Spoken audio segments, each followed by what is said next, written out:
ముందు నిన్ను నువ్వు సంస్కరించుకోకుండా ఈ సమాజాన్ని సంస్కరించడానికి ఎప్పుడూ ప్రయత్నించవద్దు.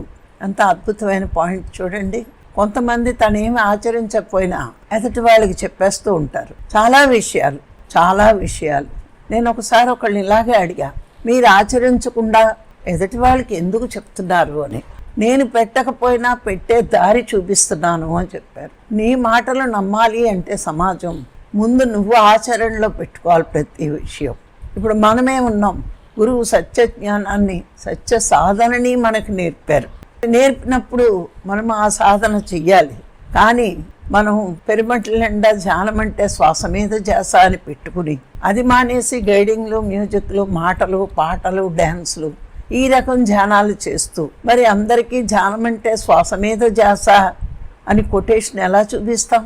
అది చాలా తప్పు పని. కానీ ఆ తప్పు పనిని తప్పు అని ఎవరు అనుకోకుండా దానికి ఏం చెప్తారు అంటే ఎవరిష్టం వాళ్ళదే అయితే ఇంకా భగవంతుడు ఎందుకు, సమాజం ఎందుకు, ధర్మం ఎందుకు, ఒకరికి చెప్పడం ఎందుకు? నువ్వు చెప్పాలి అనుకున్నప్పుడు ధర్మాన్ని నువ్వు ఆచరిస్తూ, నువ్వు నేర్చుకుంటూ, నువ్వు పాటిస్తూ ఎదుటివాడికి చెప్పాలి.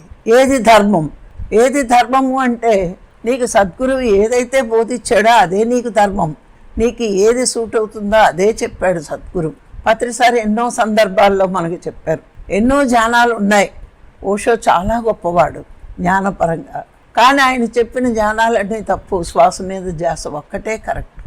ఇప్పుడు అందరం చెప్పేస్తాం శ్వాస మీద ధ్యాస, మ్యూజిక్ పెట్టి శ్వాస మీద ధ్యాస అని. మరి మాటలు చెప్పి శ్వాస మీద ధ్యాస అంటే ఎక్కడ మనని మనం సంస్కరించుకుంటున్నాం?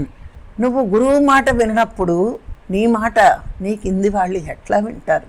సమాజాన్ని బాగు చేసే శక్తి మనకి ఎక్కడ వస్తుంది? అందుకే బుద్ధుడు చెప్పాడు, నిన్ను నువ్వు సంస్కరించుకో.